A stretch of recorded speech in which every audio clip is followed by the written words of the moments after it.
So today I'm giving you a money-saving tip on how to buy bacon in bulk.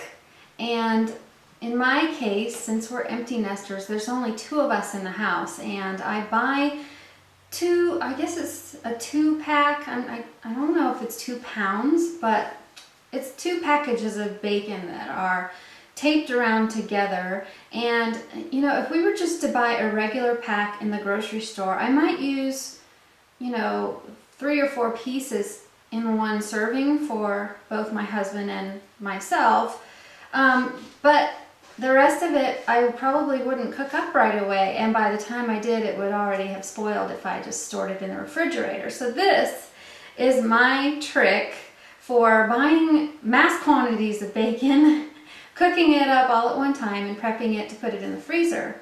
The best part about it is that you can take the bacon out of the freezer, the number of strips that you want, put it in the microwave for about 30 seconds on high power, and it tastes like it was just cooked. I don't kid around. I'm telling you the truth. So this is my tip on bacon, and in addition to that, I've thrown in how to fix up your scrambled eggs. This is a tip that my mother Jane taught me, and scrambled eggs are just not the same when they're just ordinary plain scrambled eggs. You've got to kick it up a notch, so watch how I do that. So this is one of the packages in the 2-pack of bacon that I buy, and I took the tape off. I'm ready to open it up and defrost it, because immediately when I come home from the warehouse club, I go ahead and put it in the freezer until I'm ready to cook the whole package. So take it out, put it on a microwave safe plate, pop it in the microwave oven, and I just put it on a meat defrost setting. About a ½ pound will do. My microwave stops before it's all the way thawed, so about halfway done I take it apart, and it's still somewhat frozen. It starts to thaw first on the outer edges, so I peel apart the bacon strips that are mostly thawed. Otherwise it starts to actually cook it, and you don't want that. So stick it back in the microwave, removing the pieces that were already pulled off, and thaw it the rest of the way. You want to get your cooker as close to your stovetop or oven fan as possible, otherwise your whole house is going to smell like bacon. So my husband made me this piece of wood that I can actually put on the stovetop and set the griddle on top of that. And I open it up all the way so that it is slanted, and the grease can fall into this little grease catcher in the front. Then I take the outlet, obviously, and plug it in, setting it to about 350 degrees. I've had to wash my hands by this time so many times from touching the raw bacon that now I'm going to start using tongs.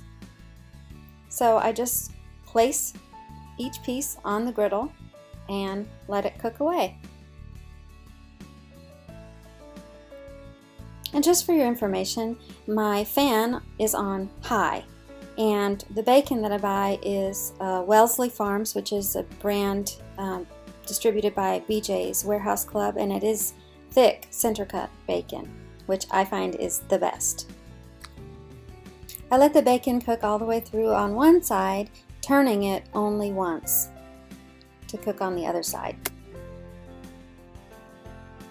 Once the bacon is done cooking, I'll transfer it to a plate that I have layered in paper towels. I generally don't use paper towels in my kitchen. I don't have any in the kitchen, and I make it rather inconvenient to have to use them by placing the dispenser out in my garage. We just learned to use towels and save the trees. I use a spatula to clean the grease off of the griddle, and then I start the second batch. Now the size of this packaging warrants that I only have to do 2 batches, so it's pretty convenient and the process goes rather quickly.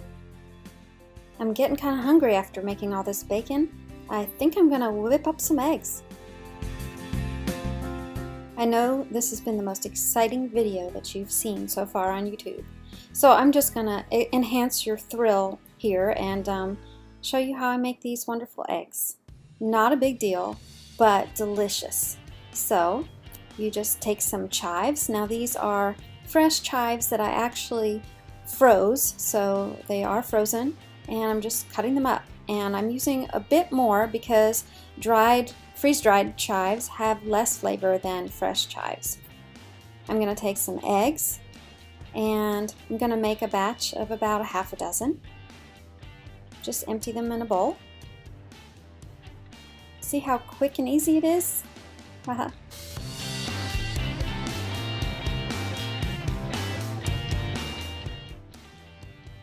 I didn't measure anything out, just add the chives to the eggs. And then you're going to take some cream cheese or Neufchâtel, whatever you choose. It could be fat-free, or I just have a regular one. I got it from Aldi's. And you're going to take a few little pieces with your knife, just chunks of it. I think I used probably 7 after I watched this video again, so probably a little piece per egg would be about the right quantity.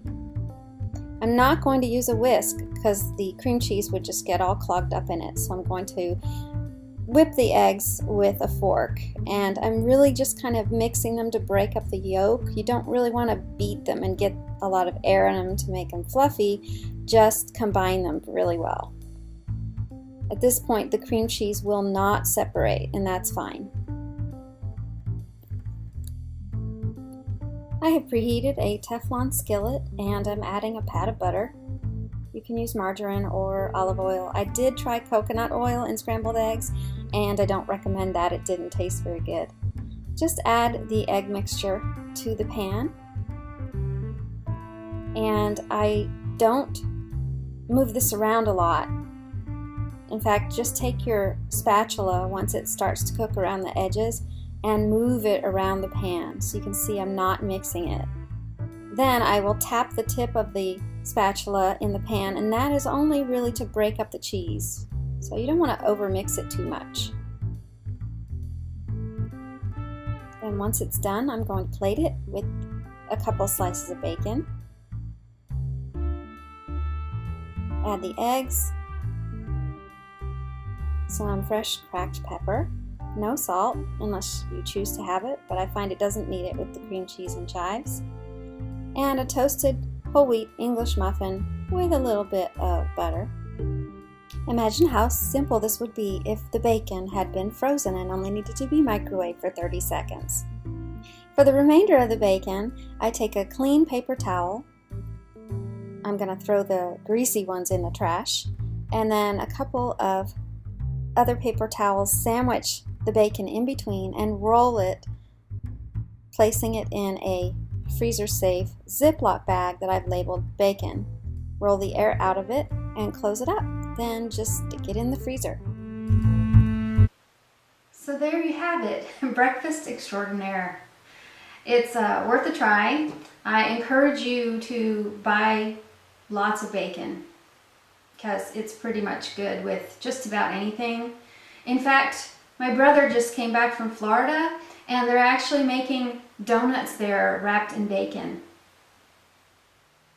I'm not sure I would go for that, but the reason why he was excited about it, because my brother George is a beer connoisseur, is that they are now making bacon wrapped donut flavored beer. Yeah. And I had to take a picture of it because I like the pink and black bottle, but that was the only reason, I swear. For that. I hope you buy your bacon wholesale because it's cheaper. Do what I do if you live by yourself, or just you, your partner, your husband, your roommate, whatever, and save some money and eat your breakfast. Bye. So there you have it, breakfast extraordinaire. Extraordinaire? Oh, that was bad.